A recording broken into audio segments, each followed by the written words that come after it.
Chapter 1. The House That Waited. Claire Harris's obsession began with a single photograph she saw online.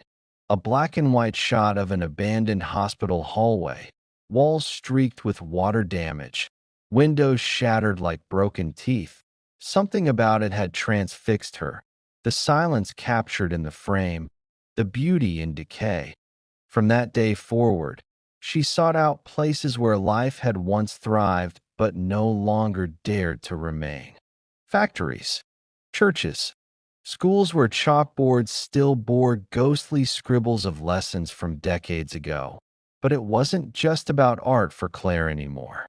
It was the feeling these places gave her, the creeping sensation that even though they were empty, she wasn't truly alone.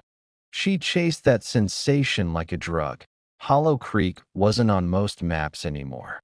Once a prosperous mining town in the 1930s, it had dwindled after an explosion collapsed the main shaft, killing dozens of workers in a single afternoon. Some said the mine fire burned for weeks, choking the town with black smoke and grief. Others whispered that the miners hadn't all died in the blast, that some had been sealed alive beneath the earth, their screams echoing through the ground long after rescue efforts stopped. Within a year, most families packed up and left. The buildings remained, stores with faded lettering, homes left with furniture inside as if everyone had fled in the middle of supper. And then there was the Holloway place. Locals told different tales about it, but all of them ended badly. Point one version said the Holloway family vanished overnight, their dinner plates still warm on the table when neighbors came to check on them. Another claimed a drifter had broken in, stayed a single night, and was found wandering the fields the next morning, babbling incoherently about walls that breathe and hands in the floors. The most chilling rumor was of the names carved into the house's wood.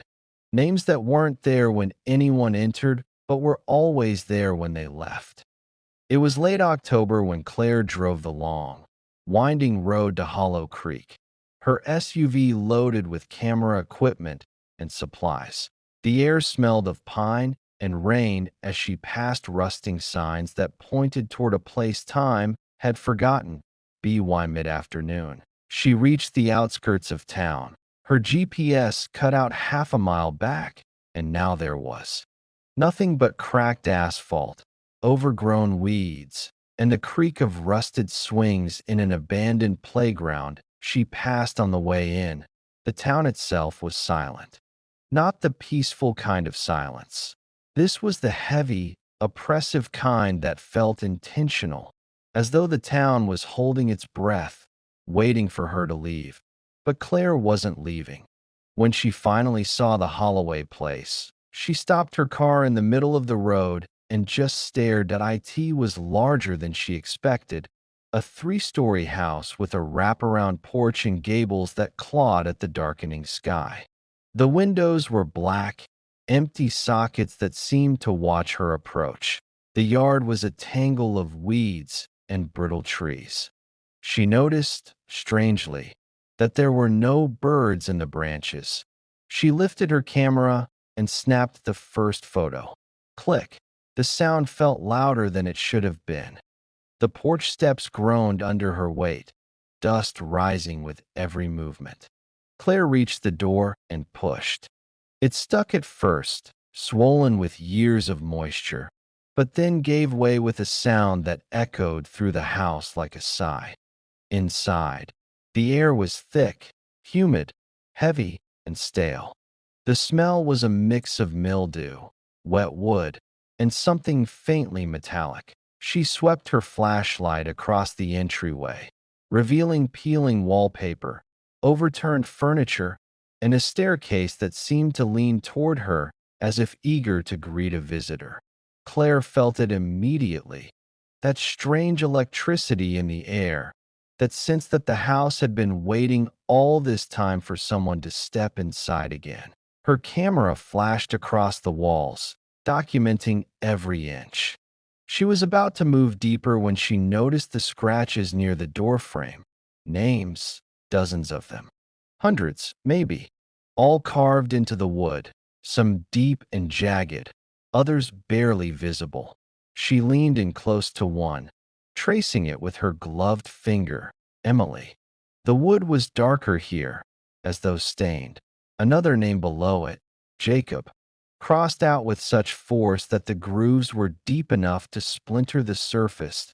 As she moved further in, she saw names everywhere. On the banister, the fireplace, even the backs of doors. Some were repeated multiple times, as if whoever carved them desperately wanted them remembered. Her breath came faster. This wasn't graffiti. It wasn't vandalism. It was a ledger. She explored room by room, taking photos as she went, clicked at a dusty parlor with furniture still covered in sheets, clicked at a dining table set for 6, plates crusted with old grime. Click. The kitchen, where a single pot rested on the stove, rust eating through its sides. Each click of her camera felt louder, sharper, like a metronome counting down to something inevitable. It wasn't until she climbed the stairs that she noticed how silent the house truly was. No wind, no creaks of settling wood, just her own breathing. The second-floor hallway was long and narrow, lined with closed doors. She opened the first one and stepped into what looked like a child's bedroom. A single doll sat on the bed. Its porcelain face was cracked, one eye missing, the other staring blankly toward the doorway. Claire took a picture. Click. She checked her camera screen, expecting to see the doll framed in perfect symmetry, but she froze to eye in the reflection of the cracked dresser mirror behind her. A pale face loomed over her shoulder, eyes like black pits, mouth gaping open as if mid-scream.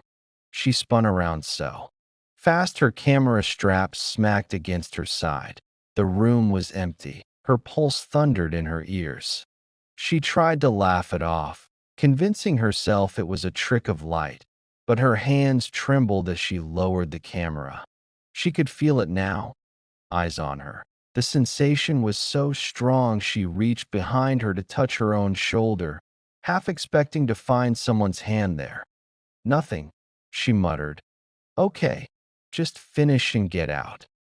Claire decided to take one last shot of the living room before leaving. As she reached the top of the staircase, she heard it, a single floorboard creak from below. She froze. Another creak. Slow. Measured. She swallowed hard and called out, "Hello? Is someone here?" Silence. Back in the living room, she forced herself to focus. She took photo after photo in rapid succession, telling herself this would be the last. Click. The front door. Click. The staircase. Click. The windows. When she reviewed them, her heart stopped at in each picture. She could see herself standing in the center of the frame, but in every shot, her head tilted further and further back until, by the final photo, her neck was bent at an impossible angle, face pointing straight at the ceiling, mouth wide open. Claire stumbled backward, dropping her camera. Bag. She bolted for the front door. 2 days later, a group of hikers found Claire's car parked on the roadside. The driver's seat was empty, keys still in the ignition. When police entered the Holloway place, they found her camera at the base of the staircase. It contained 78 photos, most of them of rooms and hallways. But the last 10 in those, Claire's head was tilted so far back it looked broken. And in the final image, she was gone entirely. Instead, carved freshly into the wall behind where she stood were 2 words, Claire Harris. If you visit the Holloway place and stare long enough, some say you'll find your own name there too. You just haven't visited yet.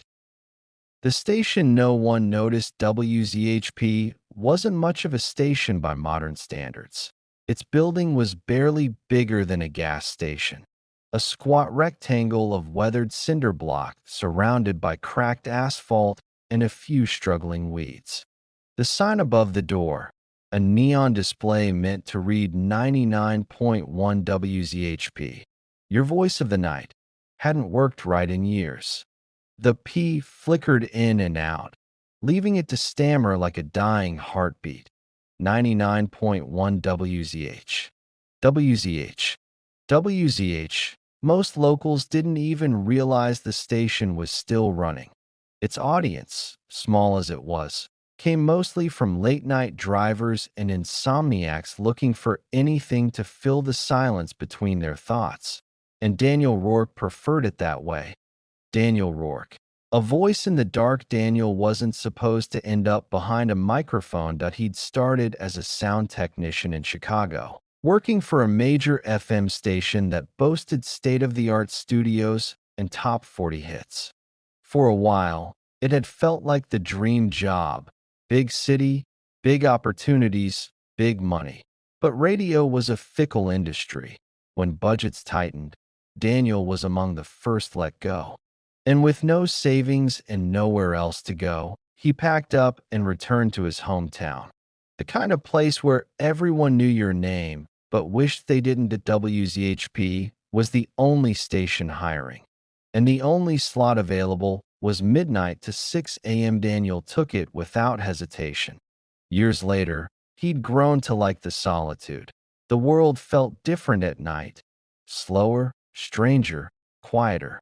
It was as if the rules of reality loosened a little while everyone else slept. The anniversary, the date of the call, October 12th, held no meaning to Daniel at first. But for the town, it was a grim anniversary. 2 years earlier, Elena Park, a young college student, had swerved off Highway 19 on a rainy night and slammed head-on into a utility pole. Her car caught fire, and though rescuers arrived within minutes, they couldn't get to her in time. She died only half a mile from WZHP. Daniel remembered it clearly because he'd been on the air that night. He'd even reported the accident as it happened, relaying updates from police scanners. He didn't know Elena personally, but in a small town, everyone felt close enough to tragedies like that. And on October 12th, at 3:13 a.m., Elena's phone number lit up Daniel's console. The ringing startled him because it broke the rhythm of his routine. That it was a quiet night. The rain outside tapped softly on the windows. He'd just finished reading dedications from two truckers driving opposite directions on the same highway. When the phone rang, he put on his practiced, friendly tone. WZHB, you're on the air. For a moment, there was only static. Then a whisper, so faint he had to lean closer to the mic. They found me. The voice cracked halfway through, trembling with fear or pain. Before Daniel could respond, the line went dead. Static. He replayed the moment in his head, wondering if he'd misheard. Maybe it was a prank call. Maybe it was someone drunk, dialing random numbers. But the voice had sounded real. Urgent. Terrified. Daniel tried calling the number back. This number is no longer in service. He frowned. Called again. Same message. Something about the number tugged at him. When he finally recognized it, his stomach turned cold. That it was Elena Park's phone number. Outside, the rain picked up, lashing against the thin glass panes of the booth. Wind howled through the trees that lined the highway. The neon sign above the door buzzed and flickered, making the hallway flash like a broken strobe light. Daniel cleared his throat, announcing the next song. But as it played, the station lights dimmed and surged. The music warped, slowing down, voices stretching out into deep, inhuman groans before cutting off completely. For a moment, the only sound was static, not just from the speakers, but from everywhere. While rebooting the system, Daniel noticed something strange under his desk. a cardboard box he didn't remember placing there. Inside were old reel-to-reel tapes, each marked with dates going back decades. Most were labeled with shown names, but one, written in faint red ink, simply said, "Don't play." Daniel set it aside, intending to throw it away later. When he returned to his console, the phone line indicator was flashing again. The breathing, he pressed the button. No voice, just breathing. Long, ragged, desperate. Then, through the crackling hiss of static, a whisper. "Behind you." Daniel spun in his chair so quickly he nearly toppled over. The booth was empty. He laughed nervously to himself, even though it came out shaky. "Jesus, I'm jumpy tonight." But deep down, he didn't feel like laughing at all. He stepped out of the studio and into the narrow hallway. The air felt colder than it had minutes ago, as if someone had opened a freezer door. He looked up at the black and white monitor showing live security feeds. Camera 1. The empty lobby. Camera 2. The hallway he was standing in. Camera 3. The studio booth, his chair, and someone standing behind it. The figure wasn't clear. Just a tall, thin silhouette, head tilted unnaturally to one side. As Daniel stared, the figure began to lean forward, almost imperceptibly at first, but then more and more, as if it were bending closer to the camera lens. Its head tilted slowly until it was upside down. The monitor flickered with static, then went dark. Daniel's hands shook as he fumbled with the console, switching back to music just to fill the silence. He needed noise, anything to drown out the heavy stillness pressing against his ears. His eyes fell to the box of tapes again. "Don't play." Against his better judgment, he loaded the reel. The recording was faint at first, muffled by age. "WZHP, signing off for the last time. If anyone finds this." The voice cut into screams, screams so sharp Daniel yanked off his headphones. When he looked up at the glass window separating the booth from the hallway, his reflection wasn't alone. A face stared back at him from behind his shoulder. When the morning shift arrived, the station door was locked from the inside. The coffee pot was still warm. The console lights were all on, but every speaker played only static. Police reviewed the footage from the security cameras at 3:13 a.m. The studio door opened slowly, but no one entered. For the next 1 hour and 47 minutes, the chair in front of the console turned on its own, swiveling back and forth at 5 a.m. The feed ended abruptly with a burst of white noise. No one has seen Daniel Rourke since. Late at night, if you turn your radio to 99.1 FM, some listeners claim they can still hear him. Between bursts of static, a man's voice mutters one phrase, over and over again. "They found me." Chapter 3. Room 44. The Guest Who Never Left. The road nobody stays on. Highway 63 cuts through the center of the desert like a scar. It's a stretch of asphalt so long and lonely that after midnight, you start to wonder if you're still on Earth at all. Towns are rare, gas stations rarer, and cell service drops off miles before the nearest intersection. There are no lights, no billboards, no music stations strong enough to come through the static. Just silence. Truckers have a name for it. The spine, because of how straight it runs, how empty it feels, how brittle your nerves get after too many hours on it. And halfway down the spine, right near mile marker 63, sits a place called the Red Haven Inn.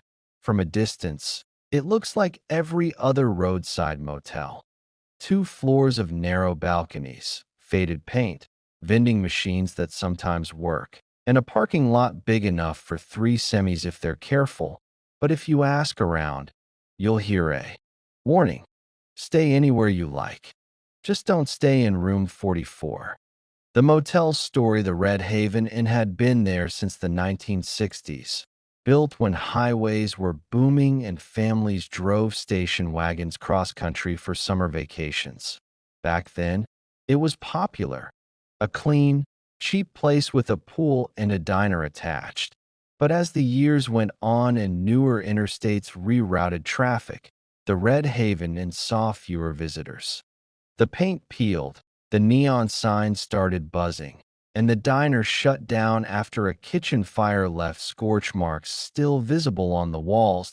By the time Martin Keller pulled in, the motel was mostly used by truckers, hitchhikers, and the occasional unlucky tourist whose car broke down too far from anywhere else. Martin Keller's Drive. Martin had been on the road since dawn, hauling steel beams from Colorado to Arizona. He wasn't new to long drives. He'd been driving rigs for over 20 years, but something about that night wore him down more than usual. Maybe it was the storm clouds that had followed him since early afternoon, heavy and gray, spitting occasional bursts of rain across his windshield. Maybe it was the emptiness of the road, mile after mile of flat desert with nothing but dead shrubs and the occasional rusting billboard advertising gas for $1.29 a gallon. By the time he saw the flickering neon of the Red Haven Inn, his back felt like it was welded to the seat, and his eyes were gritty with exhaustion. He didn't even debate stopping. The check-in expanded. The lobby was small, but clean enough. Beige walls, dusty ficus plant, front desk with a bell that didn't work. Behind the counter sat a young man with stringy hair that looked perpetually damp, like he'd just stepped out of a shower but hadn't dried properly. His name tag said Evan. Evening, Martin said, rubbing his neck. Need a room. Cheapest you've got. Evan typed slowly on the computer, glancing up once with a strange expression, half polite, half wary. Plenty of rooms open, Evan said. You want upstairs or down? Don't care, Martin muttered. Evan hesitated. Room 40 SIXS good. Big bed. Nice view of the lot. 38's close to the ice machine if you need drinks. You don't want 44. Martin raised an eyebrow. Why not? Evan's mouth opened, then closed. Some people just don't sleep well in there. Martin gave a short laugh. Buddy, I've slept in my cab for 3 days straight with my knees up to my chin. I can sleep anywhere. Evan stared at him for a beat, then shrugged and slid the brass key across the counter. Your call, he said softly. You're on your own.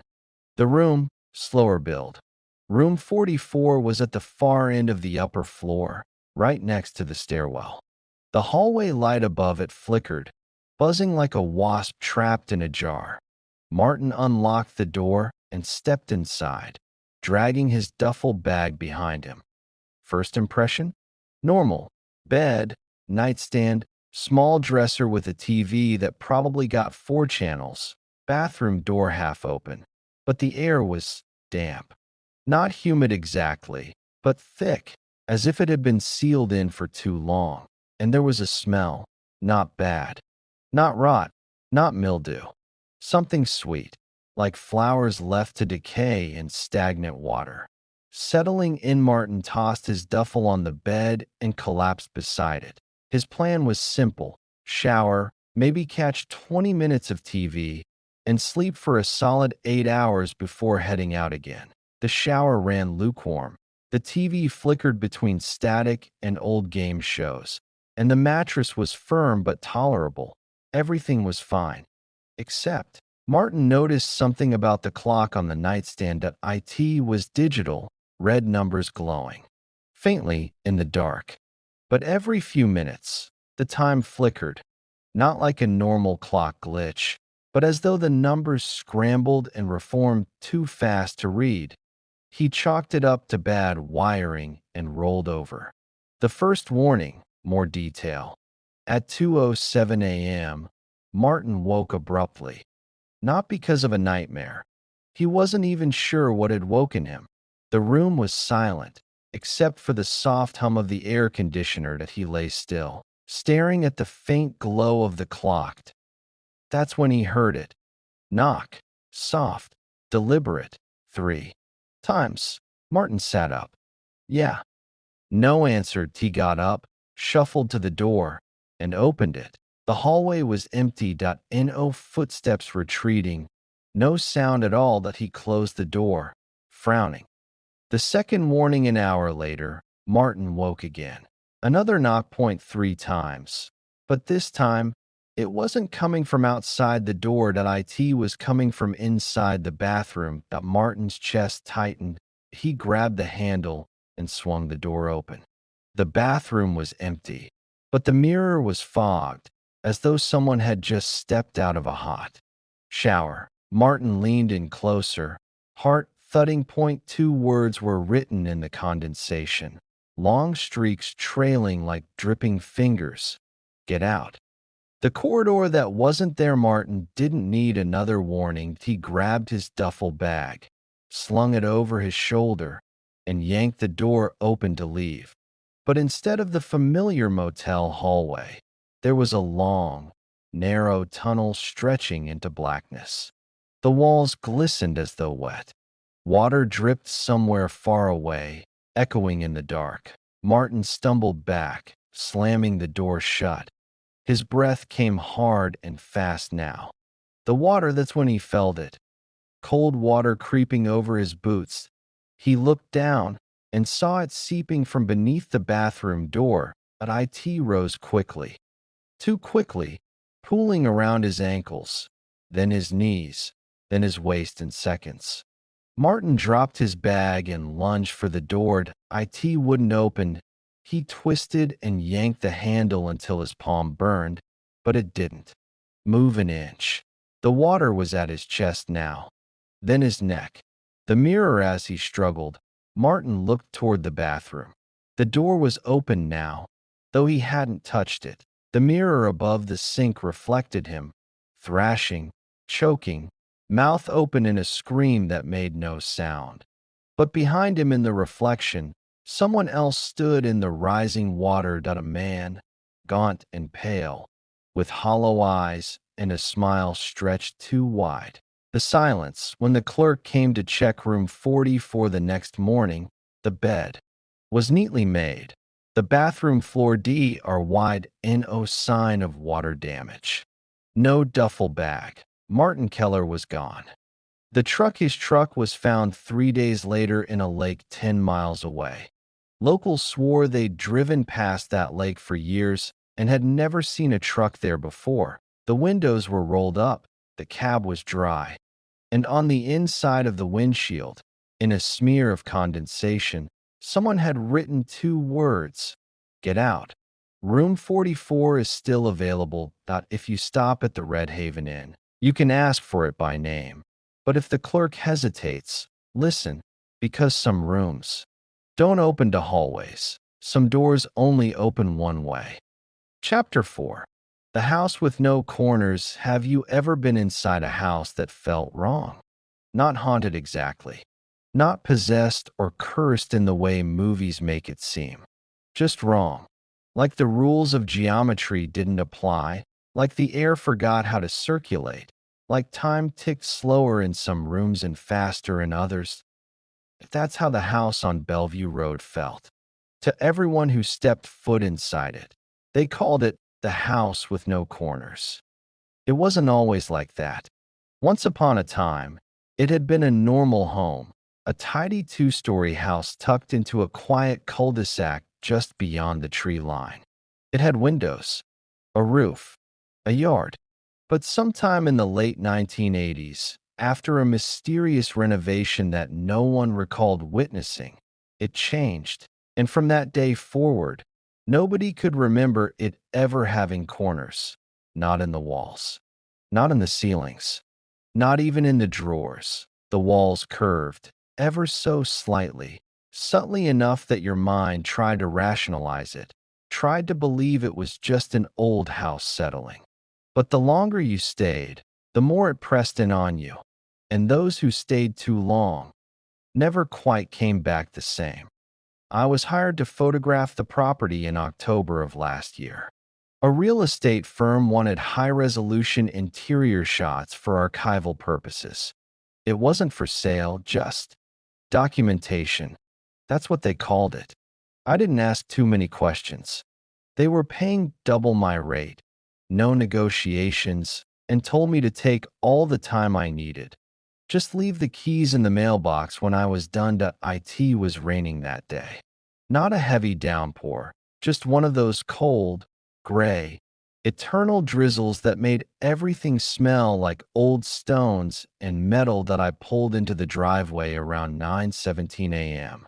The house looked odd from the outside, but not in a way you could explain in words.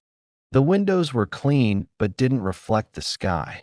The lawn was cut, but the grass was brown at the roots, as if it had been trimmed by someone who didn't understand living things. Still, I shrugged it off. That I stepped inside with my gear, and right away, the door closed behind me in a wind. No draft, just a soft click that echoed through the empty halls.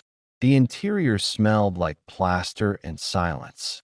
No furniture, no carpet, just pale hardwood floors that creaked beneath my boots. I looked up, and that's when I noticed it.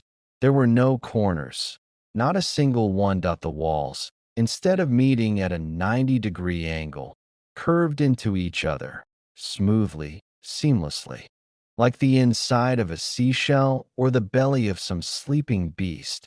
Even the door frames weren't squared. The ceilings dipped slightly where you'd expect angles. Light didn't fall the way it was supposed to. It bent, faded, smudged into the air like someone had half erased the sun. I set up my tripod in the living room, tried to find a good angle, but something was off with every shot. No matter where I stood, the frame felt crooked, even though the lines in the house were technically straight. I took one photo, then another, and when I looked through my camera, I saw things that weren't there before. In one shot, there was a man standing in the far corner. Except there were no corners, just a faint, gray shape, tall and blurry, like fog inside a man's suit. He had no face. I blinked, checked again. Gone. I told myself it was a reflection. A lens glitch. Something explainable. I moved upstairs. The second floor was worse. The hallway was longer than it should have been. I walked from one end to the other, counted my steps, 24. But when I turned around and walked back, it took 36. The rooms rearranged themselves. I could feel them doing it. I'd enter a room with a single window and no closet, only to find two windows and a walk-in. When I returned 5 minutes later, my sense of time began to unravel at one point. I looked at my watch. It read 10:42 a.m. 10 minutes later. It still read 10:42 a.m. Then suddenly, it was 2:09 p.m. I heard music in the walls.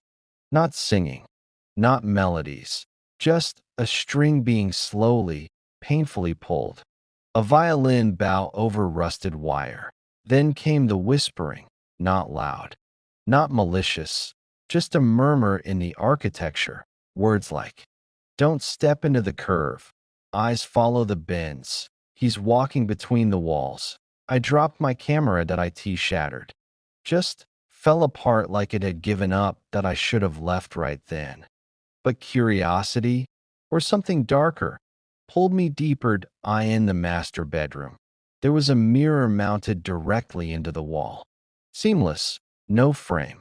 I stared into it, and my reflection wasn't mine. Same clothes, same stance, but the face looking back at me was older. Eyes sunken, mouth trembling. He reached out toward the glass. I couldn't move. He mouthed something. 4 words. It has no end. I stumbled back. The mirror cracked, just once, right down the middle, and I swear it sighed when it did. I ran down the stairs, but the stairs didn't end. They kept going, turning, spiraling, dipping slightly with each step, and behind me, I heard something following. Not footsteps. No, just a dragging sound. Like skin sliding across wood. I burst through a door, any door, and found myself back in the kitchen. But everything had changed. There were now 4 faucets, each one dripping black. A chair in the center of the room, and sitting in it was me, eyes open, mouth slack, skin pale like it had never seen sun. He turned to me and whispered, "Now you belong to the curve." I screamed. The lights blinked out, and when they returned, I was back at the front door. My camera was whole again. My watch ticked normally.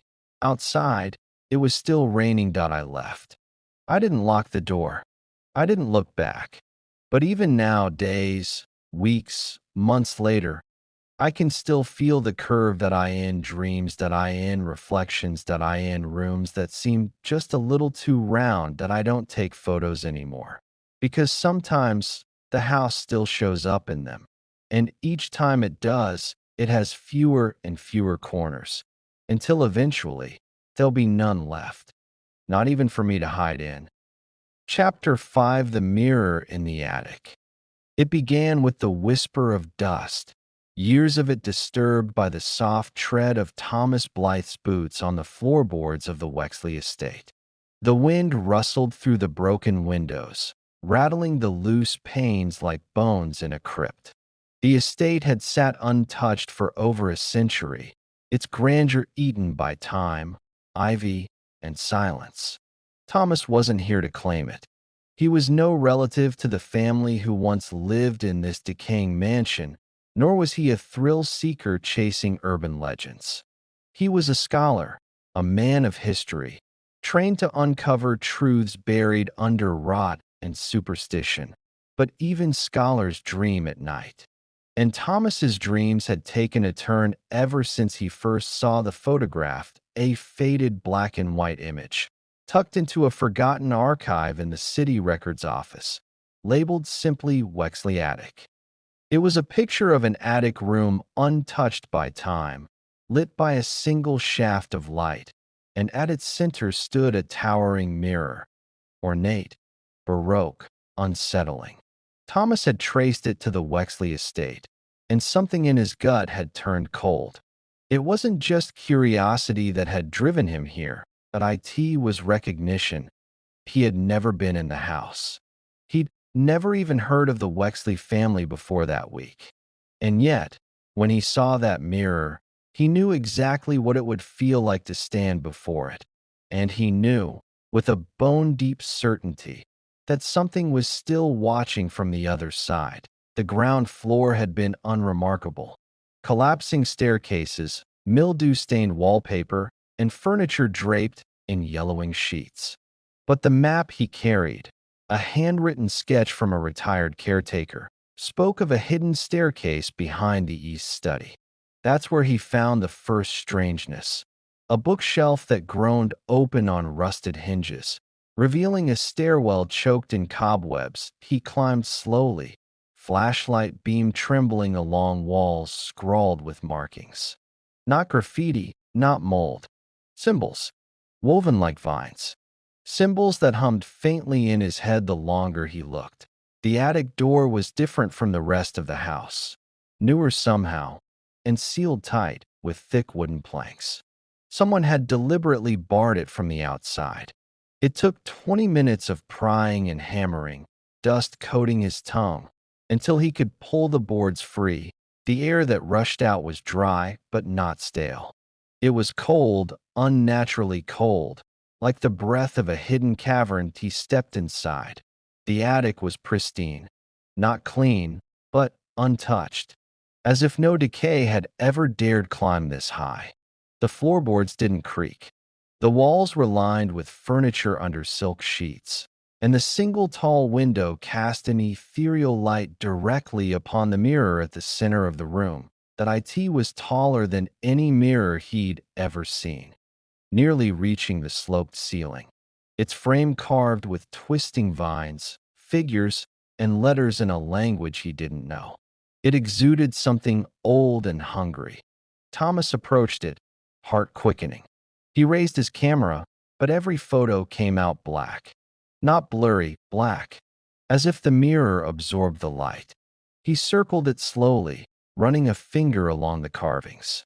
The symbols felt warm under his touch, as if the mirror itself had a pulse. He turned to face it. And there he was, his own reflection, standing straight, breathing heavy, and someone else, not a figure behind him. A woman in Victorian morning dress, veil drawn, pale face half seen through lace. She didn't move, just stared. That he spun around. In a one. He looked back. The mirror showed only him now, alone, his own breath fogging the glass. Thomas should have left then. He knew it. Something deep in his subconscious screamed at him to go, but his rational mind overruled it. He had come too far. He set up a tripod, switched to analog film. Still, the mirror resisted. The photos developed blank. Then, the whispering began, soft, like silk dragged across bare wood. Not in the room, in his ears. A voice just below hearing, murmuring words he almost understood. He stood before the mirror again. Looked deeper. The room behind his reflection was changing. Slowly, the light dimmed. The angle shifted. Now he saw cobwebs where there were none. Candlelight instead of sunlight. A different version of the attic. Not as it was, but as it had been. And then the reflection blinked. He froze. His reflection tilted its head. Slowly, inhumanly slow. Then smiled. Thomas backed away, pulse thudding. The mirror didn't follow. The smile faded. He fled the attic, descended the stairs 2 at a time, stumbled out of the hidden doorway, and slammed it shut. He told himself it was exhaustion, hallucination. But that night, in the guest house nearby, the dreams began. The woman in black stood at the foot of his bed, watching, every night. She didn't move, didn't speak, just stared until he woke, gasping. That he returned the next morning. This time, the mirror showed the woman standing beside him. He spoke aloud. "What do you want?" The reflection changed. Now it was Evangeline Wexley alone in the mirror, reaching out, hand pressed to the glass. He touched it again. The attic disappeared. For a heartbeat, he was somewhere else. A vast hall of mirrors. Endless, stretching in every direction.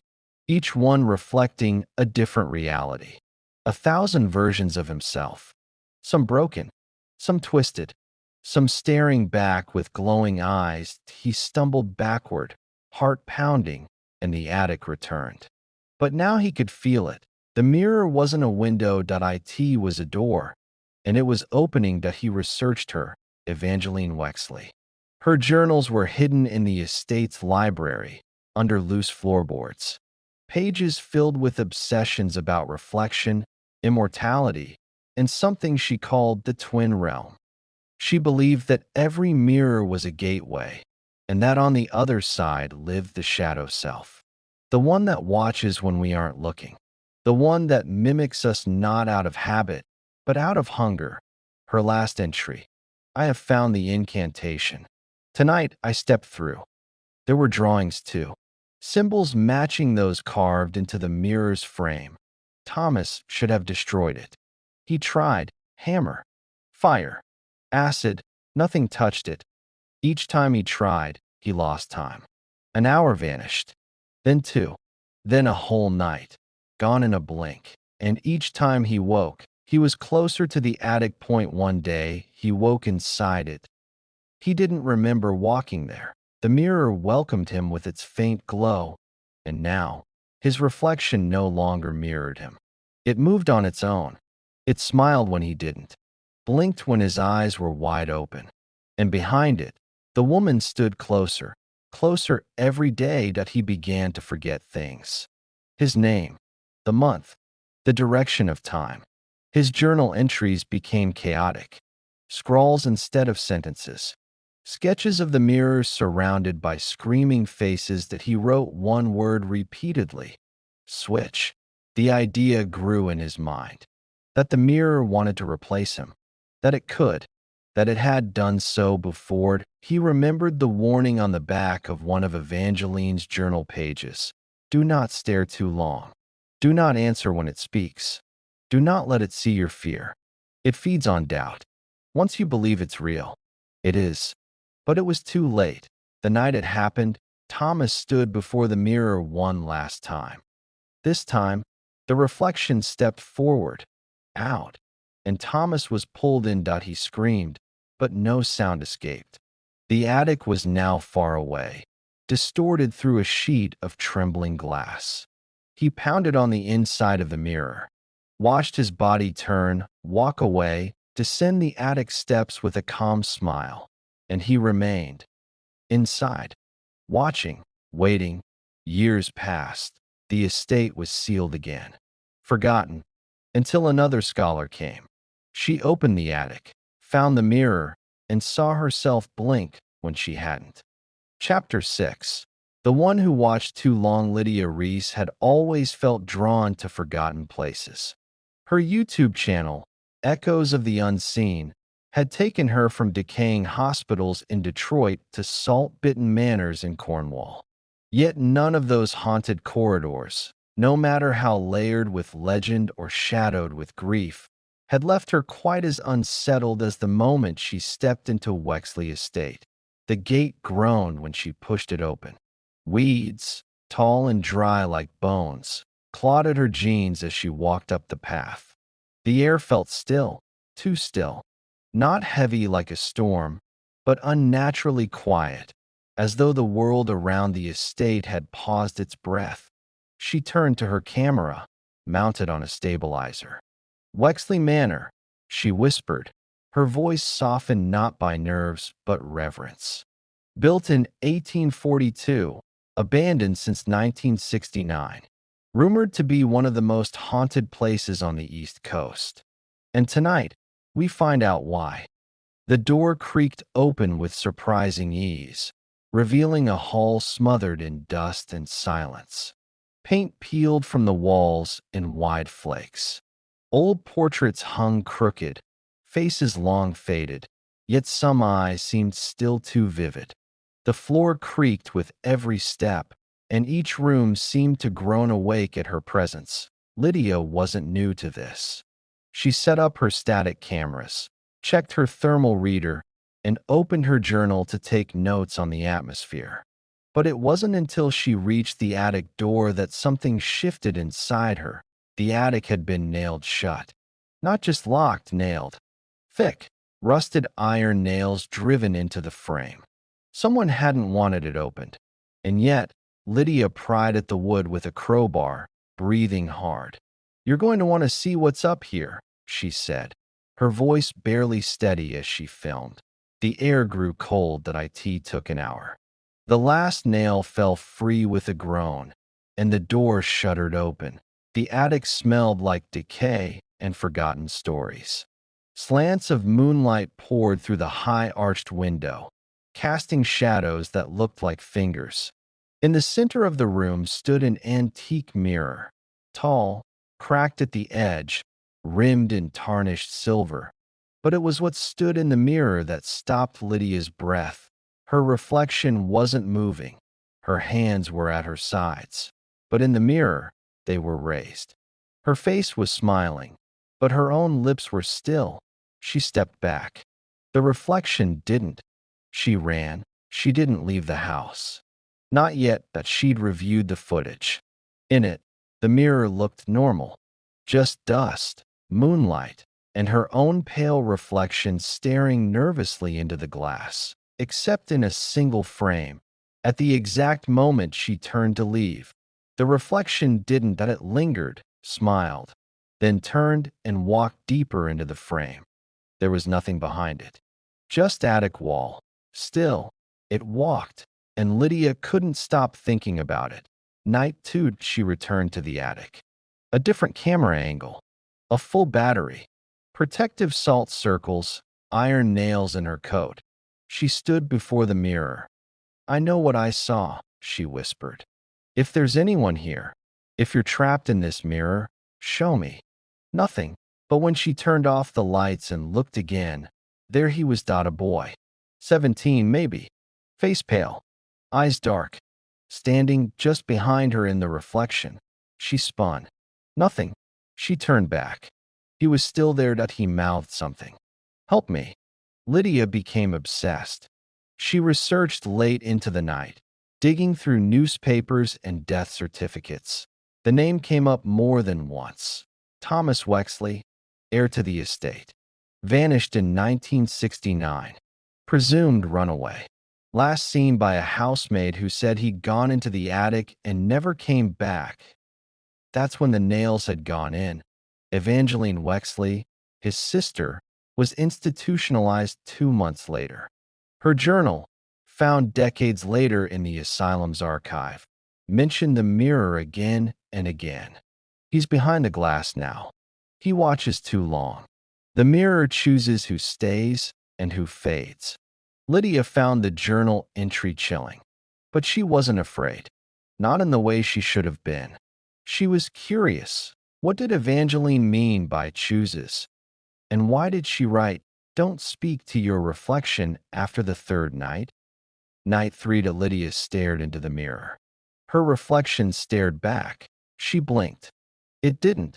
The boy appeared again. This time, she spoke. "Are you Thomas?" He nodded. "Are you trapped?"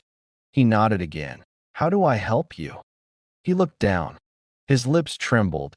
"Don't let it choose you." She didn't sleep. She couldn't. Every time she closed her eyes, she saw him. But she also saw herself, not as she was, but as she would be if she stayed too long, gray, thin, hollowed, her skin like porcelain, her eyes glassy, her voice echoing like something forgotten. She streamed her 4th night live.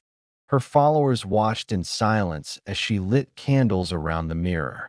The chat filled with nervous comments, warnings, emojis of fire and prayer hands.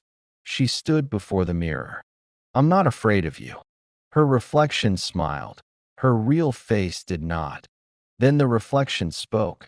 The stream glitched. Sound warped. Viewers would later describe it as a low moan, layered with whispers, repeating one word over and over, "Stay." Lydia's phone died. So did the camera. All batteries drained in an instant. She backed away. The attic felt smaller, colder, breathing, almost. And then the mirror cracked. Not from the edge. This time, from the center, like something was pressing from the inside. She ran. Again, but this time, the reflection didn't follow. It stayed, grinning. She locked the attic. She slept with her journal against her chest. She dreamed of mirrors in her lungs. Shards of silver behind her eyes. She dreamed of him. And she dreamed of herself, already trapped. Night 5, she shouldn't have gone back. But she did. The mirror no longer showed the attic. It showed a forest. A dark one. A boy standing in it, screaming with no sound. She reached out. The glass was warm. She touched it, and it pulled her through. The forest was not a forest. It was memories. Flickering. Disjointed. She saw Thomas crying as his father burned his books. She saw Evangeline painting symbols on the mirror's frame. She saw herself, days from now, pale, silent, whispering to the glass with eyes that weren't hers. And then she saw the thing behind the forest, tall, shapeless, all mouth and eyes. Watching, always watching. She woke in the attic. Her camera was recording. But the footage only showed her reflection, not her real body. She wasn't in the frame. Only the mirror version of her, still, perfect, smiling. And then, it turned, walked away into the dark woods within the glass. Lydia never uploaded that footage. Her followers assumed she abandoned her channel. Until, 1 year later, a new live stream appeared. The title, Wexley Returns. It showed the attic, the mirror, and a girl who looked just like Lydia, Speaking in a voice just off enough to raise goosebumps, she invited viewers to watch, to stare let the mirror see them, and thousands did. Thousands watched too long. To be continued. Chapter 7. The mirror's other side. The air in the Wexley estate was different now.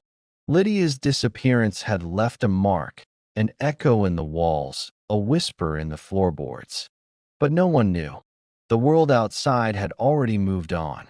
Her audience, who had once watched her streams religiously, debated in comment sections, speculated in forums, and then slowly drifted away as new content creators emerged. The attic camera, now offline, was the only witness to her final moments. And yet, something stirred. It began with a man named Colin Reyes, a freelance writer and folklore archivist with a specialty in haunted estates and urban legends. Colin had stumbled upon Lydia's final video through a half-dead subreddit about haunted places. The thread was small, the post even smaller, a link to a now-defunct video archive site and a cryptic message. Watch past the 7-minute mark. Don't blink. Curious, he didn't blink, and he shouldn't have watched. The researchers dissent. Colin's curiosity turned into obsession by the second day. Lydia's video, flickering, strange, and punctuated by distorted whispers, was unlike anything he'd seen. He'd watched it frame by frame, noting inconsistencies in the mirror's reflections, objects moving on their own, shadows where there were none, and at one point, a face peering behind Lydia's shoulder that did not match hers. He began pulling records from Wexley's archives. The name Evangeline Wexley appeared again and again, linked to tragedy, isolation, and a strange decline in her later years. One particular diary entry, preserved on microfiche at a local university library, read, "I see my brother in the mirror, though he died a decade ago. He does not speak, but watches. And when I close my eyes, I feel I've never left the mirror's gaze." Colin drove 8 hours to reach the estate. The house was still abandoned. Weather-beaten boards covered some windows, but the front door stood ajar as if inviting him in. He stepped inside with a camcorder strapped to his chest and a voice recorder in his coat pocket. Returned to the attic. The attic door creaked open like a memory being disturbed. Dust swirled in the fading afternoon light, and the mirror stood just as Lydia had last seen it, framed in rot, coated in grime, yet reflecting with unnatural clarity. Colin stood before it, watching himself blink back. He pressed record on both devices. "Attic mirror, Wexley Estate," he muttered into his recorder. Attempting direct observation. Time is 4:13 p.m. At first, nothing happened. Then, as he leaned closer, he noticed something strange. His reflection was delayed. He tilted his head, and the mirrored Colin took an extra beat to follow. He raised his hand, and the mirror version hesitated. Colin backed away. The mirror version did not. It leaned forward. Its hand pressed against the glass. Colin's real hand trembled at his side. The archivist becomes the subject that night. He stayed in the estate. The camcorder played back distorted sounds, whispers, creaks, and at one point, the sound of his own voice saying things he never said. "He's in the walls. Don't let her in. They never leave the glass." Sleep was impossible. The mirror was calling to him now, not with sound, but with pull, with presence. Every few hours, he would return to the attic and just watch. On the third night, he brought the mirror downstairs. He placed it in the center of the living room and sat in front of it. He stopped recording. He stopped documenting. He only stared. He saw Lydia again. Her eyes were wide, her mouth sewn shut in the reflection. She reached out, palms flat against her side of the mirror, pleading. A dark shape loomed behind her, tall and indistinct, its face like smeared charcoal. Colin wept, but he did not look away. Through the glass at some point, perhaps days or weeks in, he lost track of time. The mirror began to respond. The house changed. Corridors bent in impossible directions. Rooms he'd never entered suddenly appeared behind doors that used to be closets. And the mirror was always there, even when he moved it. One morning, he smashed it with a hammer. It reassembled itself. That same evening, Colin's reflection whispered to him, "Come in. We've been waiting." He should have run. He should have burned the place down. But instead, he pressed his palm to the mirror's surface, and it gave. His hand passed through as if dipping into water. The cold stung his bones. He leaned closer, fascinated, terrified that on the other side, Lydia waited. Behind her, dozens of others stood, distorted, broken, their faces smeared or torn or duplicated. One looked like Thomas, eyes hollow and mouth stuck open in a silent scream. The dark figure stood at the back, taller than the rest, its presence humming in Colin's skull. That it lifted its hand, so did he. And then he was gone. The final broadcast weeks later, a new stream appeared on Lydia's long-dead channel. The video had no title, no thumbnail, just static for the first hour. Then, the attic, the mirror, and Colin's voice. "If you're watching this, it's already seen you. You can't leave now. You've seen too much. It knows your face." A pause. They watch us watching them. Every time we think we're alone, we're not. They're inside the glass. And now you're on the other side too. The video cut to black, but for a brief moment, less than a second, hundreds of reflections appeared across the screen. Faces, watching, waiting. One of them looked exactly like the person watching the video. Chapter 8. The final reflection. The mirror stood as it always had, silent and cold, perched in the attic of a house now more memory than home. The boards creaked beneath Elias's boots as he walked into the gloom, his flashlight barely penetrating the dense shadows curling in the corners. The attic was cluttered with dust-choked relics, forgotten toys, mildewed books, trunks sealed with rusted locks. But nothing commanded attention like the mirror. Its glass had grown darker over the months. What once reflected dim light now devoured it. Elias stood before it, breath misting in the stale attic air, heart thudding like a funeral drum in his chest. He didn't know why he returned. Maybe it was guilt, maybe obsession, maybe something in the mirror called to him that he reached forward, brushing the glass with gloved fingers. Cold, deep. It was like touching water that didn't move. Behind him, the floor moaned. He spun, flashlight beam flaring wildly across old trunks and torn curtains. In but the mirror showed otherwise. In its surface, Elias saw movement. A hand pressed to the other side of the glass. Pale, thin, almost familiar. "Thomas?" Elias whispered. The name echoed in the stillness like a forgotten prayer. Elias took a step closer. The attic felt tighter, like the walls had shifted in while he wasn't looking. Dust hung heavier in the air.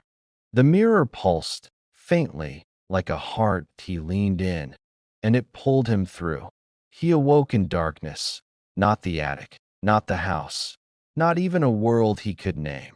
The ground beneath him felt like stone, but it pulsed like flesh. The air was thick, warm, wet. Above him, a sky of fractured mirrors stretched in every direction, each shard reflecting not stars, but faces, twisted, screaming, watching. That he scrambled up. His footsteps echoed, but the echo whispered back wrong things. "Elias." He turned. A girl stood 10 paces away. Hair white as paper, eyes like glass soaked in blood. Evangeline, but not the one from the stories. This one moved like a puppet freed from strings. Her mouth didn't move when she spoke. You're here to replace him. Elias's spine stiffened. Thomas. He broke the rule, she whispered. You break it too. What rule? The world cracked. The ground beneath his feet split, and from the fissures, hands clawed upward. Not reaching for him, pointing. Pointing toward the mirror suspended in the air behind him. A mirror within a mirror. Through its surface, he saw the attic. Lydia, kneeling before the frame, her hands pressed against the glass, her eyes wide with fear. She was trying to pull him out, but something on his side didn't want him to leave. Time had no meaning in the mirror world. Days bled into hours, bled into moments that hung forever. Elias wandered. The landscape changed around him. Mirror forests with trees of glass and bark that whispered, rivers of ink that showed dreams in their surface. Buildings formed from broken memories that in one corridor of reflections. He saw himself as a child, standing beside his mother's casket. In another, he saw Thomas as a boy, grinning. Before the mirror stole that smile forever, he ran from those visions. But he couldn't run forever. Evangeline followed, always 10 steps behind. Never closer, never further. She didn't walk. She floated, and when he slept, he dreamed of the mirror breaking, every piece slicing through him like judgment. Back in the real world, Lydia was unraveling. She hadn't left the attic in weeks. Her eyes were rimmed with purple. Her fingers trembled constantly. But she wouldn't stop searching. She believed Elias was still alive. She heard him in her dreams, in the floorboards, in the silence between her own thoughts. She placed offerings before the mirror. Old letters, photographs, blood. The mirror drank it all, and then it opened, not with light, but with silence so absolute. It crushed her ears like a vice. She reached forward and was pulled inside. Lydia found Elias in the river of ink. He looked older, paler, like someone carved from candle wax. His eyes didn't recognize her, but when she touched his hand, something sparked. He blinked. Lydia? She nodded. They didn't speak. There was nothing left to say. They ran, together. The mirror world fought back. It shifted. It collapsed. It screamed. Faces swirled in the sky. Names etched themselves into their skin. The ground bled words in ancient tongues. Evangeline appeared before them. You can't escape, she said, her mouth now moving in slow, sticky syllables. You're part of the glass now. No, Elias said. We break it. He lifted a shard of mirror from the ground. His reflection showed 100 versions of himself, each more broken than the last. He drove the shard into the sky. The attic exploded in light. Lydia landed hard on the floorboards, Elias beside her. The mirror shattered, its frame burned. The glass melted into mist. They crawled away, coughing, weeping, laughing. The house groaned above them. It wasn't over, but they were free. Or so they believed. Months later, a new family moved in. A child found a small shard of glass beneath a loose floorboard. She held it to her face, and in it, she saw Evangeline smiling. And so, the mirror rests in silence once more. But silence is never peace, not in that house, not in that attic, and certainly not behind the glass. Over 8 chilling chapters, we've watched as innocence was lost, truth was shattered, and reality fractured. From Lydia's first discovery to Elias's final descent, the mirror never stopped watching. It never stopped whispering, and now it waits again. Thank you for joining us on this terrifying journey through the mirror in the attic, a haunted tale of obsession, sacrifice, and shadows that linger just beyond reflection. If this story gripped you, disturbed you, or stayed with you long after the screen went black, don't forget to like, subscribe, and hit the bell icon so you never miss what's coming next. Because in this house, the mirror is never really gone, and neither are its victims. Until the next nightmare, sleep tight.